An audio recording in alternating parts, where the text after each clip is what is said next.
What's up mga buddy? Nandito na naman tayo sa panibagong episode ng Sabog Pinas! Alright! Ayun mga buddy, pumunta ulit natin yung ating mga tags dito sa kabilang farm. Ayan, sementado na dito sa area na to. Uy, ganda. Itong pahon lang kasi nagtag-ulan na ulit eh. Puputik na dito pagka hindi to na semento. So ayan, may gate na tayo dito. Puno na to mga buddy. At syempre nagpalagay ako ng mga range dito para syempre sa ating mga pullets. Mga buddy, hindi ko matututok yan dahil mahigpit din si Whitey dito sa sitwasyon na to. Kaya sulyap lang. Ayan, dahil pulit niyan. Syempre mga stacks dito. Hindi ko mapapakita yung mga nakatali since nag-iikot-ikot ako dahil gusto kong makita na yung mga i-release natin sa 23 ng June.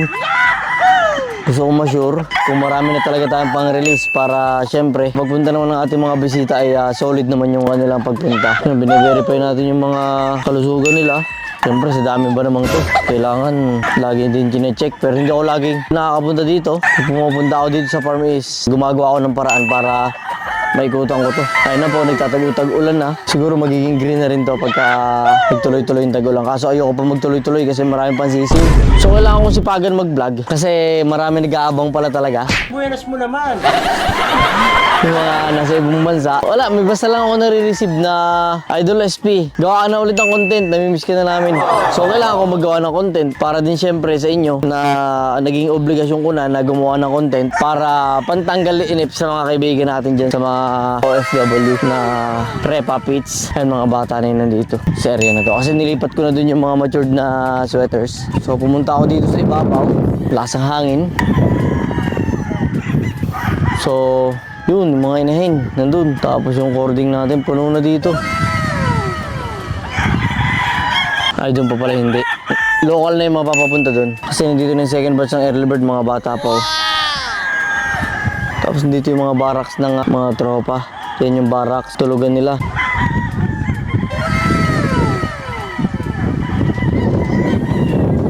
Sa ganitong oras masarap bumisita kasi hindi mainit, maganda yung bato ng hangin, malamig. Kaya lang talaga kasubitin. Gustuin mo man makapag-ikot-ikot ka ng maganda, hindi mo magawa kasi syempre padilim na eh. So yun, marami tayong marirelease sa June 23 onwards. Magre-release para ma-receive na ng mga kliyente natin sa hulugan system yung kanilang mga in-order. So ayun mga lods, bata pa din yung mga nandito sa lugar na to. Mapakita, nakakatakot eh, pero try natin. Papakuha tayo ng isa. Tay! Pahawak ako ng isang hawakan ko lang. Tingnan ko din yung katawan. Papakita ko sa inyo, Lods.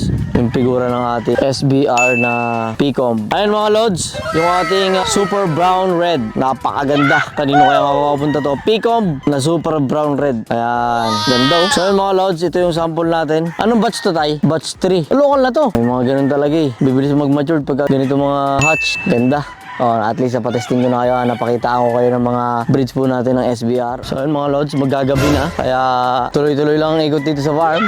Kasi syempre, hindi pa pwedeng hindi mag-iikot. Bale mga Lods, nandito sa akin ay early bird at local pa lang. So ang ating i-release sa June 23 is yung early birds. Sana nga gumanda na talaga yung mga buntot kasi medyo maliit yung lokasyon ko. Yung mga pagtubo ng buntot nila medyo na delay pero abot din yan. Abot din yan, pakiramdam ko naman kasi nagka-cod liver oil po kami. Yung cod liver oil mga Lods, binibigay po namin twice a week para mabilis yung tubo ng balahibo nila. Mabilis yung tubo ng buntot nila makintab. At syempre, pampadagdag ng healthy yung kanilang balahibo. Kasi turo lang din yun sa akin mga Lods. Pagka may nagtuturo po sa akin, ina-apply ko po. Tapos pagka applicable siya, sinishare ko po dito sa ating YouTube channel. Sayang lang, hindi ko ma-prolong yung content about sa pagpapakita ng manok. Kasi hindi talaga ako mapagpakita nga ng manok. Dahil alam nyo na, napakahigpit dito sa YT. Gumagawa lang tayo ng paraan para syempre makapag-deliver tayo ng maayos sa content natin. Yan, may mga Boston Raptor dito, ang gaganda. Boston Raptor, Tornado Hatch, El Gamma Gray. Pero mga Lods, meron pa pala akong tinatarget doon. Gusto ko gawin range. Nandun kasi yung range ko, paapat na gamit na. Gusto ko i-refresh muna. Ayun mga Lods, dagdag kaalaman din lang pala. Pagka po yung mga range po natin is laging gamit na natin. Automatic, kailangan na po na natin yung i-refresh. Kailangan wag muna natin yung gamitin. Kasi minsan, akala natin sablay tayo dun sa mga ginagawa natin sa pag-aalaga. Hindi natin alam is polluted na pala. Yes, oo, nakakapag-disinfect tayo pero marami tayong bakterya na hindi nakikita at maraming bakterya na nakatira pa rin dyan eh. Hindi ko alam kung paano natin malilinis ng maayos. Pinakamaganda po yan, i-refresh po natin. Huwag po muna natin siyang gamitin ng isang season. Yan po is galing din sa mga veteranong breeder na nakakasalamuha din po natin.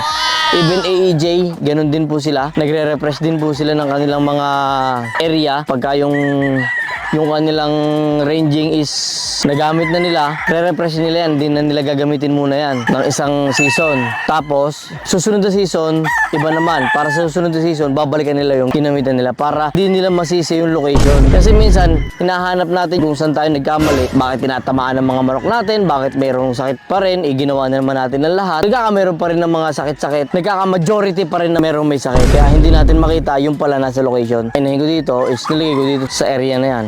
Refresh yan. Fresh po yan kasi bago tong location na to. Kaya mas magiging healthy sila, mas mabibilis yung tubo ng balhibo ng mga inahin natin dito para pag nirelease natin is maganda na. Ganda dito. Doon naman yung mga ginamit ko inahin sa kabila. Dalawang barn po kasi dito yung bago. Batch 1 at batch 2 ng early bird. Tapos nandun yung mga ginamit natin na pens. Yan, ginamit po natin yan nandun sa area na yun. Magtatayo pala ako ng mga TP dito kasi labis pa yung TP para doon natin lalagay yung mga tubigan. Ayan. Ganda na rin tignan dito. Farm na siya. Unlike before. Pero pagka na-TPN mo talaga yung isang location, nagmumukhang farm talaga siya eh. Yung nagkakadamo-damo na siya. Pinahaba natin yan para mabilis gumapang. Kaso parang istoy. Pero tutubuan yan. Magiging green to. Kailangan lang natin maging positive. So ayun mga kasabong, nakapag-ikot-ikot tayo. Hindi ko alam kung maganda tong content. Hirap magpakita ng manok kasi bawal eh. Kaya ayun, kwento-kwentuhan lang tayo. Sulyap-sulyapan lang. Banda-banda dyan, makukuha ko rin kung ano yung algorithm talaga ng YouTube. So ayun mga lods, no, sa June 23, ayan, first releasing po natin sa lahat po ng mga kasali po. By code po tayo, malalaman po natin kung tayo po ay kasama sa first 100 na re-releasean po natin ng June 23.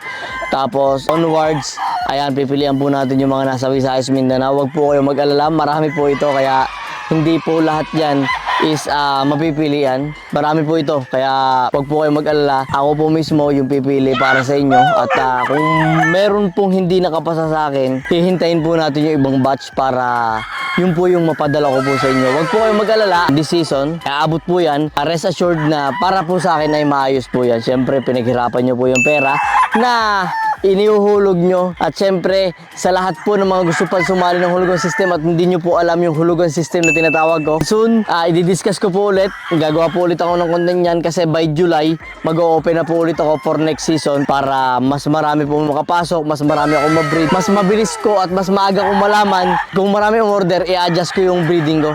Damihan ko yung ranging. No, so, ayun mga buddy, kayo na po bahala. Maraming salamat at kita-kits sa mga susunod na episode ng Sabong Pinas! Let's go! Have mercy.